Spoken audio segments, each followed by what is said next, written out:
I'm going to take you back to 2007. Remember that the early days of Web 2.0?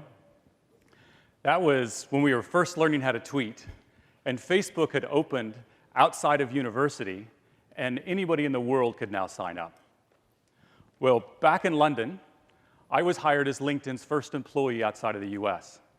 And to say we started from scratch is a bit of an understatement, because I had to set up the entity so I could even get hired myself. So it was from the spare bedroom of my flat in London, all the way until the IPO in 2011. I led it as managing director for Europe. And I've led a lot of very fast-growing, innovative companies before, but it was nothing like this.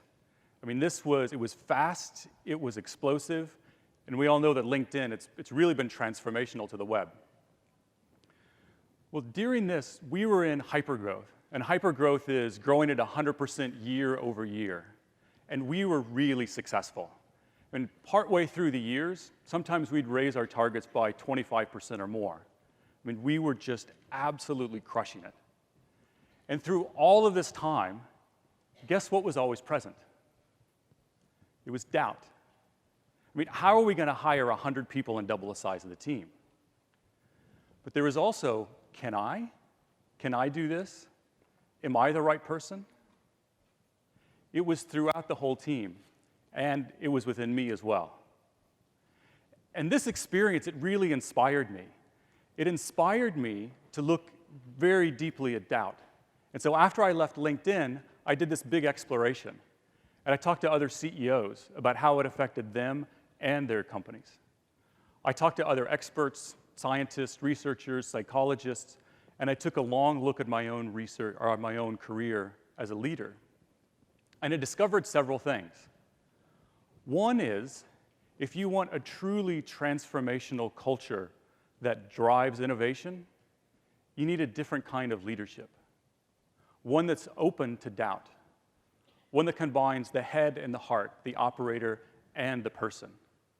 But simply put, it's great leaders, they embrace doubt. Think of the great leaders that you've had. And it's not just the ones with the title or the rank, but the ones who you've had throughout your career who's given you this insight. And this insight you carry with you throughout the career. And you even pass it on to other people. So these great leaders, they give us perspective. And they give us vision so we can see where the company and the organization is going. They also give us behaviors. They show us what good looks like. So you want to model yourself after a good leader. But great leaders, they also inspire. And they inspire us because they can help us see beyond doubt to a potential that we've never recognized before. And through this, we can see ourselves much more clearly. And we can also see our doubt as well. Because you cannot solve a problem that you're not willing to have. So doubt, it has deep roots. It has roots in our experiences. For me, when I was 8 years old, the teachers discovered I couldn't read. Right? This is early 1970s, and so with that, they just kind of shuffle everybody over into special ed and to special schools. And we all know that that's the place where the kids that just aren't that smart end up. Well, back then, they didn't really understand dyslexia, and so I got that label along with the other labels from kids and teachers of, hey, stupid, you dumb, you retard. And then school just kind of quickly became this lesson in my own stupidity and failure. But years later, I was in class and I knew the answers to the questions that the teacher was asking. But do you think I spoke up? There was not a chance. See, I didn't want them to find out that I was really stupid. See, that our doubt, it hides our greatness from ourselves and also from others. How do you experience doubt? Is it doubting if you can speak up in a meeting? Maybe it's doubting if you can ask for a raise or ask for a promotion. Or as Seth Godin talked about yesterday, taking more responsibility. Maybe it's that you doubt that you belong here. There's a lot of very smart, innovative people here. Have you had that twinge of doubt that I belong here at a conference? See, doubt, it comes in many different flavors, and as leaders, you must understand it more. There's societal or cultural doubt, and that's more the doubt of what's the stigma attached to you if you try something and fail? If you try to really stretch out there and do something new and it doesn't work out, how are you viewed? What about if you try and stand out from the crowd? You rise above the norm. Are you celebrated for that? Or does some people say, go back to where you belong, stay down? But there's also tactical doubt. Can we hire 100 people and double the size of the team? I mean, that's a legitimate question. You got to figure these things out, right? And that's what I call the 5 W's. That's how you solve this. It's who, what, why, where, when. As managers and operators, we have this one nailed. We know how to do this, and we do this day in and day out. But when it comes to self-doubt, it's fundamentally different. With self-doubt, everybody has it. It's universal. And you know self-doubt. And you typically know it as discouraging, disempowering, and disheartening. And what's the standard response to self-doubt? It's deny it, ignore it, or fight it. But whatever you do, just get it away from me because I do not want to have it. Right? But when we do this, then we make doubt the enemy. And if doubt is the enemy, then we're always pushing against it. We're always fighting, and if we push it, then it just tries and it pushes back a lot harder. But from my perspective, I call doubt the cause for pause. Because we'll literally pause and ponder all the questions that it brings. Can I do this? Am I the right one? Well, what will they think of me? You can also compound the doubt and say, do I have the right experience? With the right degree, from the right university, with the right grades? So you can just keep taking this doubt and layering it on top of itself. But if you don't face your doubts, it simply holds you back. But with doubt being so universal, then we have to be able to talk about it. And when we do, how does that conversation go? Kind of something like this. I may go and say, to a colleague or a friend, I'm not sure I can do this. Or maybe, I don't know that I'm the right one for this role. And what's the typical response? It's like, come on, blow it off. Just kind of power through it. Just get that out of your mind. Or worse yet, somebody will say, it's like, do not let anybody know you're thinking about that. If anybody knows you're thinking this way, right? We've heard that response before. But that response, it makes doubt wrong. And when you make doubt wrong, it fuels this illusion that you are the only one. I'm here to tell you, you are not the only one. Right? It's in our biology. So even now, when I feel like my intelligence is unjustly criticized or attacked, then it just starts to build up. I get this tightness in my chest, and then this fog starts to roll in my mind. And I hear this stupid. And it's like I've been hijacked because I can't think of what the right thing is to say. Have you felt this way before? Well, Daniel Goleman calls this the amygdala hijack. Right? Seth Godin talked about that yesterday, about the lizard brain. And what does that lizard brain do? It's there to keep you safe. Right? And so when you perceive some kind of a threat, then it hijacks all the resources, and what does it try to do? Fight, flight, or freeze. Well, when it hijacks all these resources, the neocortex, the more the thinking, rational part of the brain that controls all of your language, it's kind of sitting there and idle. And if you don't have your language and your reason and your thinking, you tend to really overreact to situations. Right? There's a lot of heads nodding on that. You've been there before. Well, Dr. Barbara Fredrickson, she's a researcher from North Carolina State University. What she shows is that positive emotions, like those that inspire us and where we feel safe, they expand our ideas. They expand our creativity and innovation, And they even help us understand how to find the resources to turn these ideas into a reality. But negative emotions, like the ones that come from self-doubt, they do exactly the opposite. They narrow our mind, and they narrow our ability to think of anything other than what's most critical to survive.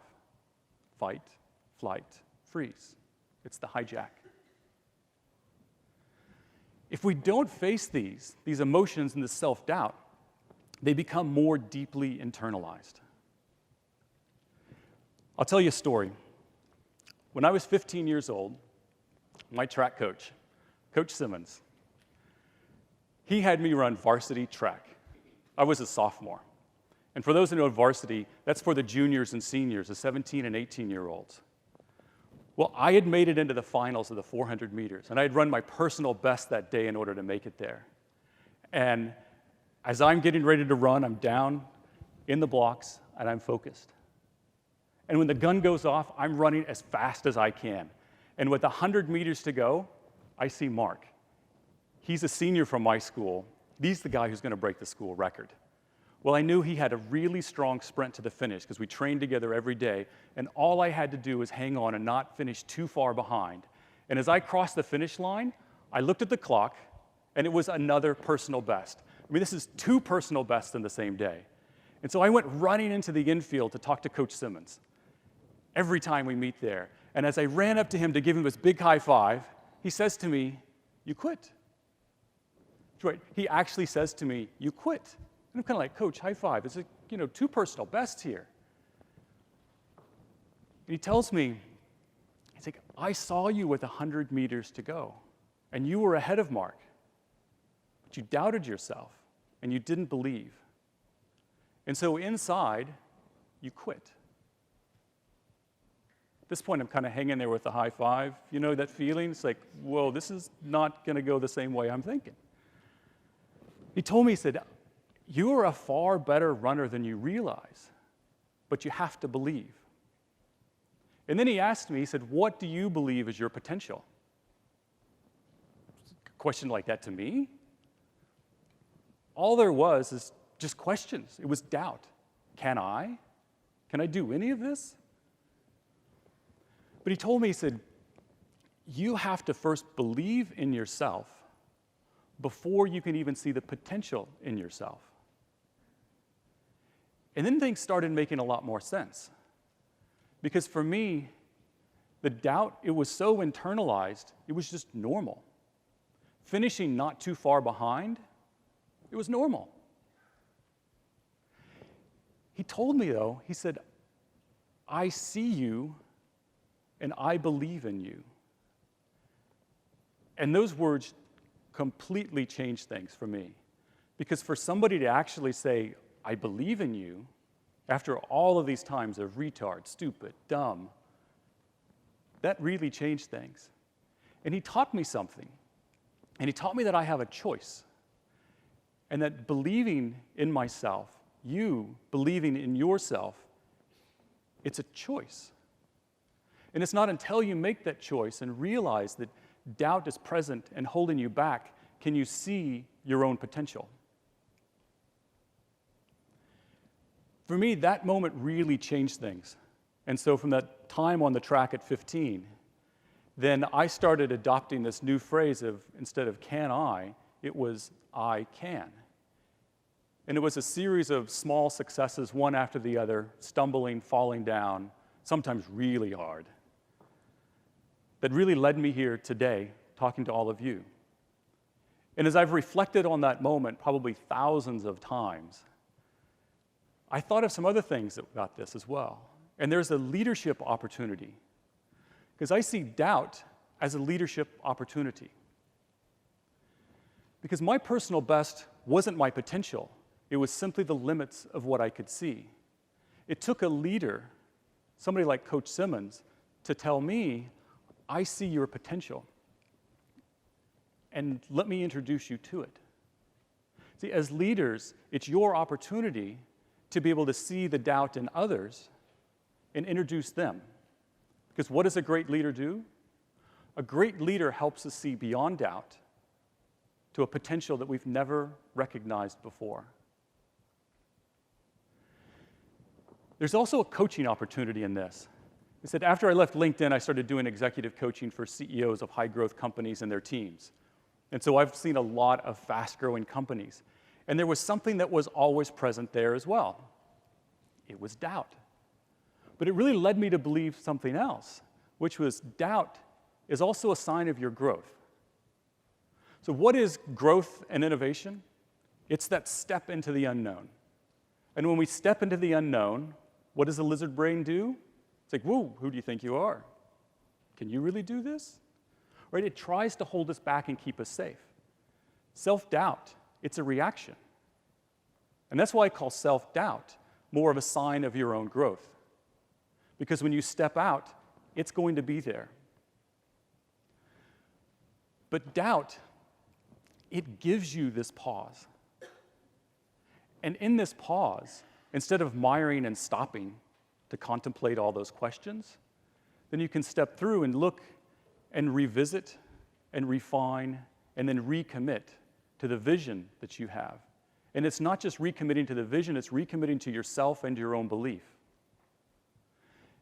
And that can fuel some unbelievable potential and unlock some incredible opportunities. So now as leaders, how do you see this? How do you take this opportunity? Well, the first thing you do is look for the hijack, right? Fight, flight, or freeze. If you have somebody in your team that's acting fairly erratic or really out of character, they're most likely just really immersed in self-doubt. Some more subtle ways, when people come to you, we've all had these, right? They come to you and just talk about all the problems and the problem of this and the problem with that, and never a solution to the problem. Another way, and I'm sure everybody has experienced this, you come in and talk to your team and say, what do you need to make this truly successful? This project, how do you make this a big success? And the response is, well, the budget doesn't allow this, and the schedule, the schedule doesn't allow this, and we need to talk about headcount. What they do is they give you constraints when what you asked for was needs. You ask for needs, you get constraints. They're never even going to realize that they've done that. And this is your opportunity as a leader to step up. And you step up and you can fundamentally change the game. And the way you do that is suspend judgment and really dial up curiosity. Or because you want to listen to what's really happening. What are they really saying? If it's a tactical doubt, throw out the 5 W's. You've got that, right? Who, what, why, where, when. We do that really, really well. But when you see self-doubt, take the 5 W's and put them away. Put them a long way away. And what you do is you use the antidote to doubt. And what is that antidote? It's empathy and compassion. Right? What did Coach Simmons say to me? Did he say, hey, dummy, you quit. Give me 50 push-ups and run extra laps? Right? No, he didn't say that at all. If he did, the conversation would have been very different, and I most likely wouldn't be here today, literally. Right? What he said is, I see you, and I believe in you. And that fundamentally changed the conversation. And we talked about my potential. And that was a huge moment of realization for me. Because a culture that embraces doubt is a culture where innovation and creativity can thrive. Take you back to LinkedIn. This is January 2011. And we had gathered all the European LinkedIn team into London, and we were going to celebrate just a truly phenomenal 2010. I mean, we blew away all of the numbers. And we were going to unveil the 2011 plan. Right? This was a big, bold plan. We had the theme of the whole kickoff as breakthrough, because that's what we were doing. More than 150% growth. We were going to double the size of the team again. even more so. And we were also going to be opening up new countries. And there were the rumors of this other event that may happen, which actually did a few months later, and it was the IPO. Right? The pressure was high.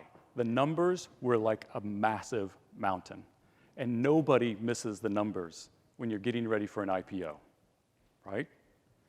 And so the team felt this pressure, and all through the day they could see it was like all of the celebration for last year, and whoa, I've got this in front of me now? And there was a lot of doubt, and there was fear. As I took the stage at the end, then I knew that they needed something different than all of the logic that we'd been giving them throughout the day about here's how the plan is created and look at these different conversion rates and all of this stuff. And so I took them back and I talked to them about doubt. And I was very vulnerable with them, and I told them the story about Coach Simmons, right? The finals of the 400 meters. It was a personal best. You quit. And the doubt that I have of can I, and then changing the conviction of I can. And I talked to him about the choice that you have to believe in yourself and to move through doubt, and that this was a literally once-in-a-lifetime opportunity that they had. And it was not just going for a goal, but how about changing it to where you're going for your potential? That 2011 is the personal breakthrough time that you have as an individual. It's a defining moment in your career to break through. And with that, the mood fundamentally shifted because they understand that they could doubt and they could also achieve. Doubt was safe, and they could now have a conversation, and collaboration started moving much better because they could look at the doubt that they had and then push through it with more new creative ideas. And if something they tried didn't work, that's okay. They could get up and they can continue and they could try it again. I also took them back to another time. I'll do the same for you. And it was, as a leader, how do you help unlock potential? Because if you do this, and you do this in the way that we spoke about it, with real compassion and empathy, then you can fundamentally unlock some unlimited potential. So it's back to the track and Coach Simmons. He had helped me with this mantra of shifting from can I, when that question came up, to replace that with yes, I can, and that real conviction. And as I was preparing for another race, Mark had his sights on the school record, and I had my sights on potential, purely run for potential. So I'm back in the blocks again, and it's another finals of the 400 meters, and the gun goes off, and I'm running as fast as I can. And when Mark crossed the finish line, a new school record stood. But it was mine. This kid with his history of failure had shifted from can I, the doubt, through the help of a great leader of I can, and I went beyond any doubt, and literally beyond any dream that I had. And I set the school record. The potential that you can unlock as a leader when you embrace doubt is literally transformative. It could be even life-changing. Self-doubt, it's universal. It's an opportunity for you as a leader to step up to that. And that's my challenge for all of you today, is how can you step up and speak up? Be this conscious leader that embraces doubt, and then you can lead a culture of innovation where results can absolutely thrive. Thank you very much.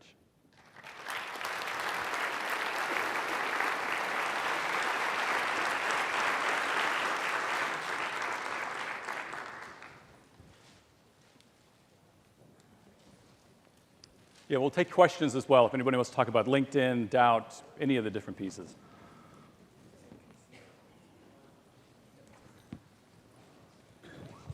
There's a mic there, so that people, would you? What was that record time? Oh, the record time. You know, it was in the 51s, but I ended up running about 48 in high school.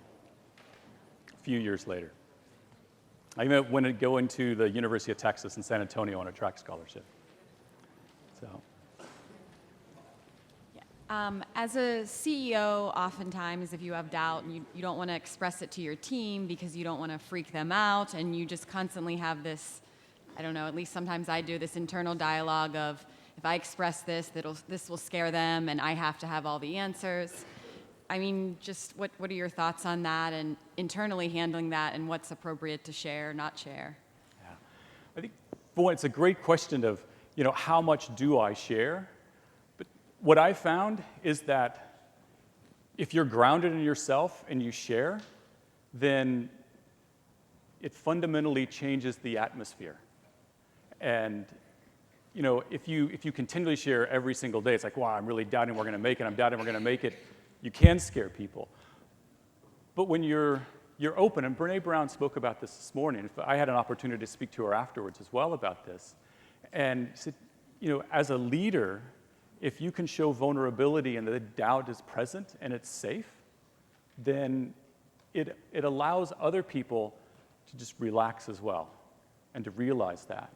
And one of the things, I don't think I really said in here, but when you do that, and when you start to show people beyond their own doubt, then results and accountability really go up. Because what happens is when you show them a potential they didn't realize, then they hold themselves much more accountable. And they want you to hold them accountable as well. Because you have shown them something that they had never even recognized. And for them, they step up. And that's really where the magic starts to happen. So as a leader, then take the moments, make sure that you're grounded, because if you're in the middle of the whole lizard brain hijack, that's not a good time, right? But when you've come to terms with it somewhat and you're grounded, then I would absolutely share it, because it can fundamentally shift the way that your team even thinks about themselves and also you.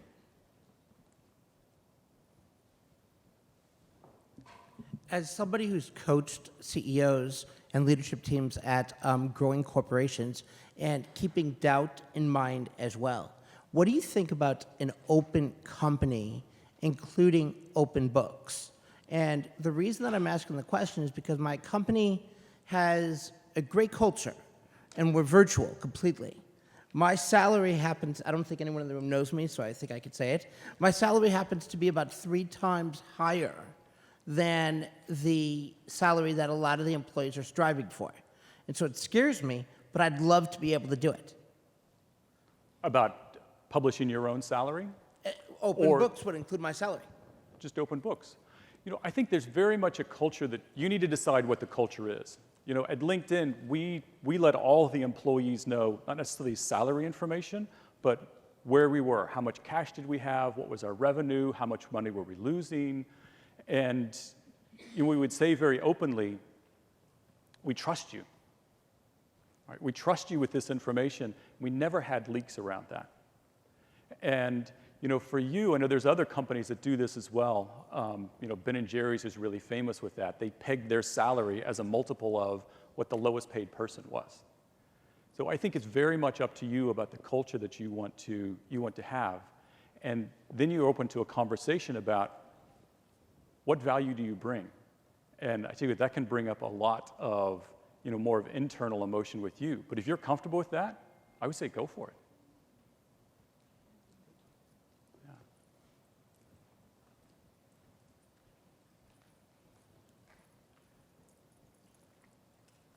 So I have a quick question. So when you ran that race the 3rd time and you said, I can, it may sound funny, but it almost sounded like you didn't have doubt in that moment. So you weren't really embracing doubt, you had put it aside. So I'm just interested in that sort of dichotomy of, you say embrace doubt, but yet say I can. How do you balance that? And did you have doubt in that 3rd race? I think doubt's always present. It really depends on your perspective of doubt. Is it, I can't, so therefore I have to slow down? Or is to recognize that, literally even coming here today, to say, can I actually stand on stage and talk about doubt? I'm supposed to be a serious executive. And I thought that, what you do is you can see that and say, you know what, I am going to step out to this. And as I was running that race, then did I have doubt? Absolutely. You know, could I finish in last? I mean, I was the youngest people in that race back then. And it was just looking at that, and instead of pausing and pondering it, then it was just saying, I know it's there and it's present, and I choose to think differently. I choose to actually have purposeful action. And so you're not discarding it. You're not saying, no, stay away, get away, I don't want you. You're saying, I see you, and I choose something different. And I think it really depends on that perspective, because if you're always trying to fight it, and to me now it's like, you know, when doubt comes up, then I kind of smile at it, and it's like, yep, there it is again. And I choose to move forward. And so that's personally how I take a look at doubt. And as I coach others, then encourage them to do the same thing. Because, you know, people typically will ask, how do I get rid of doubt? And the answer is you don't. But what you do is you change your perspective on it. Thank you. I have some doubt about how you could go from not being able to read and dyslexic and labeled stupid to a LinkedIn managing director. So can you fill some of those dots in? Yeah. So a lot of really good teachers. And, you know, it was more of, so if you look at it, dyslexia, there's a lot of coping strategies around how I did things. I literally never read a book in school. I would read little snippets of things, and I was really good at memorizing very quickly. And, you know, a really good thing is if you go up and ask the English lit teacher about the book, and you know just a tiny bit about it, they are so happy to tell you everything about it. And that happens to be everything on the test. Right? So there's these little strategies you can use, and then just conversation with other people. And it literally, even now, it's like I read slowly. And so I just have to budget that into my time. And I had a teacher in 8th grade, an English teacher, who tutored me all the way through high school. And I would get really frustrated sometimes. And she said, you know, don't worry about this. You can have somebody else proofread your things later on. You know, focus on what you can do really well. And literally, I think that, you know, there's all kinds of studies now that, you know, dyslexia, how it's a different formation of the brain and all these things. But I always had to look at things differently. And so I think that's where a lot of innovation comes from, is I just had to take a different perspective and look at things differently. And it was just continually doing that over and over. And I tell you what, if you looked at my transcript in high school and in college, they're horrible. Right? But it was just this, I knew the information, but how did I get it out? And fortunately, in business, you don't have a lot of multiple choice tests and figure out this. It's real world. Can you figure out what's going on? Can you motivate people? Can you set vision and inspire? If you can do those things, then that's what really matters. It's not what's the answer to a test, to a question on a test. And a lot of struggle and a lot of, you know, kind of triumph doing things over and over again. Thank you. That's how it is. Yes, sir. So one of my questions is, as an executive, you have lots of doubts, and some of them probably make sense to share, and other ones would traumatize your team potentially. Mm-hmm. So how do you pick? Because you're being a little bit selective. Like, okay, I'm going to be, empathetic and share some doubts, but I'm probably going to pick the doubts I'm going to share that are more personal and maybe, I don't know, maybe a difference between doubt and uncertainty. Like uncertainty is scary in a leader, but doubt's okay because it makes them more human. I don't know, how do you sort of deal with that? I think, how could sharing your doubt or uncertainty help them? And if it's sharing just for the sake of sharing, then find somebody else more appropriate to share with. But if it's sharing that can help other people understand, it's like, I realize, and I remember, this 2011, I mean, we had this mountain in front of us. And so look, I honestly don't know exactly how we're going to achieve this plan. I don't. But I know that, and you kind of talk about these pieces, and I have doubt about what's going to happen. But I know that if we can do these things together, if we can confront these doubts, then we can absolutely achieve. And so you kind of turn doubt on its head. That's what I'm saying, you change the game. But if you're sharing doubt just purely to say, look, I'm feeling this way and I just need to get it out on the table, then That's what your drinking buddies are for and your therapist. tell your drinking buddies or coach or somebody else like that, somebody who can actually help you, Right. right? But, and many times, I mean, this is it. I mean, the piece about it, you're not trying to be anybody's therapist, right? You're simply acknowledging that doubt is present and it's safe. And as a leader, that's the most impactful thing that you can do. You're not going to try to go in and solve all the different problems or, hey, have you thought about this or that? We're not really qualified in order to do that. But if you make it safe, then you can have a different kind of a conversation. And so I would encourage you to look at doubt and sharing in that particular way. That makes perfect sense. Thank you. Thanks. Good morning. Thank you for sharing. I appreciate that. So I run a nonprofit organization that serves people who are transitioning from the military. These people have a lot of confidence in doing what they're doing. And talking about open books, everybody knows how much they make, what they've done, it's all on their chest. But when they're transitioning from service and looking at this big, scary corporate or entrepreneurial world that's out there, they have a huge amount of doubt, and that's really the thing that keeps them from continuing on the level that they're at. So so you're saying you translated basically from running to running a corporation. How would you say that the best way of translating those skills are? I would say it's fundamentally the same. Right, so where have you had, so I think one of the things, and there's somebody that has doubt about themselves, then take them back to a situation where they've had doubt and succeeded. I think from a military standpoint, you're going into battle, there's probably a bit of doubt. It's like, am I going to make it out of here? And that's a fundamentally different kinds of doubt. In the business world, what's the worst that can happen? It's like, oh, we miss a target, a sales target, not a different kind of target in the military. Right? And so the risks are different, but in many cases, the risks are much more emotional. And in the military, then, I mean, people always have each other's back. And that kind of safety doesn't always exist in the business world. In fact, you kind of always looking around every once in a while, it's like, who is actually throwing something at my back? And this is where they can start to collaborate and then have more of a camaraderie together. You know, Reid Hoffman, who was the founder of LinkedIn, I know he's very actively involved in, and LinkedIn is as well, about service people into business. So how do they help in that transition? So there's organizations like that. But I think when it comes to doubt, how can you reconnect them to periods where they've had doubt and been successful? And then look at how do they translate that? Because doubt is something that needs to be more of a personal dialogue that you have with yourself. For me, it was this whole thing of can I can. Kind of being dyslexic, it was easy to flip these two words around, right? And so that's how I always kind of looked at it.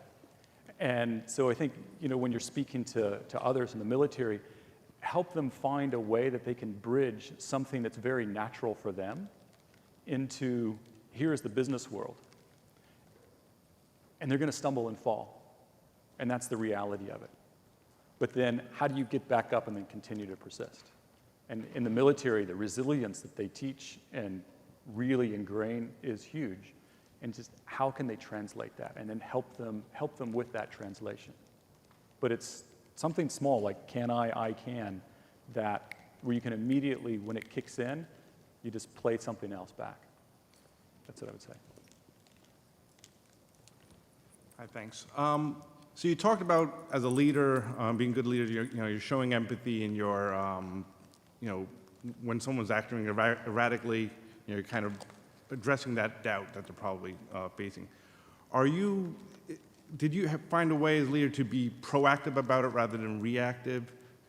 If so, how would you go about doing that? Well, kind of more proactive components versus, when they're in this whole fight, flight, freeze, hijack space, is look for the subtleties. People that are always talking in problems, needs versus constraints. There's a whole bunch of examples around that. But look for the subtleties. And don't be afraid to ask somebody, what do you see as your potential? It may take them aback, but you can start to have that kind of a conversation. I think as leaders, we're good at reading people. at, saying, it's like, what are you really saying to me? When they're coming with a problem or they're talking about something, and just that suspend the judgment, get the curiosity up, and then ask them some just more inquisitive questions. What I do a lot of times is I'll share a story about that comes up more in real time about, I remember when I was in a situation somewhat similar to what they were in, and then say, this is what I felt and this is where I was. You're not projecting on them, but you're just letting them know, these are emotions that I have. And then that can change the conversation to where it's safe and they can say, oh, well, you know what? I'm here as well. And then you can have a conversation like that. So that's how you can be more proactive. Hi.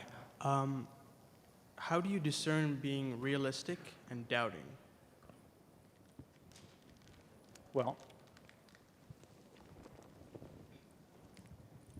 I would say look at the tactical doubt. Can we hire 100 people? Can we double the size of the team? And when we were doing some really big things, and there was doubt around that. So is it a tactical doubt that you have?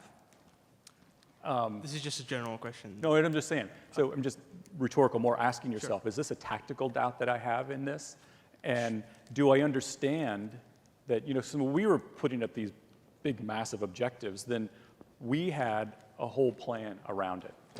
And I have this, actually it was Eisenhower who said this, planning is nothing, but planning is everything. The plan is nothing, but planning is everything.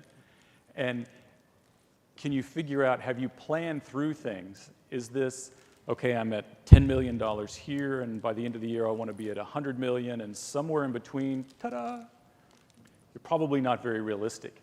But if you're looking at that and you say, well, okay, our conversion rate is this, I know what the marketing spend is, and you kind of build it up in the whole plan, and say, there's about a 20% leap of faith in there. Are you realistic or not? You have to figure out what's your own risk tolerance. But I would say, that question is much more around what's the tactics behind it, what's the plan behind it. But then most likely associated with that as well is, can I do this? Right, so it's understanding and dealing with the tactical doubt and the self-doubt in a fundamentally different way. That's what I'd say. Thank you. Yes, you say as a leader, you always have to show people their potential, but then as a leader, people assume that you know everything or you know more than anyone. So how can you discover your own potential if if you don't have a leader to come tell you what your potential is? It's a whole separate talk. I literally did 6 different versions of this talk on different angles and different things, and that literally is one of them. So as a leader, great, this is how I take care of other people, but what about me? This is really where having a good mentor, having a coach, if you don't have somebody within, that you're reporting to or as a leader within the company that can help you on that journey, then actively seek somebody out, right? Because, the whole story with me is, doubt was really internalized. I couldn't see it. And most likely you can't either. And so, you do need somebody to help you, with that journey. And then being okay with, this is great to be able to do this. It's not a sign of weakness. It's actually saying it's an opportunity. Because what do sports, professional athletes or even amateur athletes do? They get a coach. They train. They know that I need help from somebody else. And as a leader in an organization, why doesn't the same thing apply? It absolutely does. So if you can't find it internally, then certainly look outside.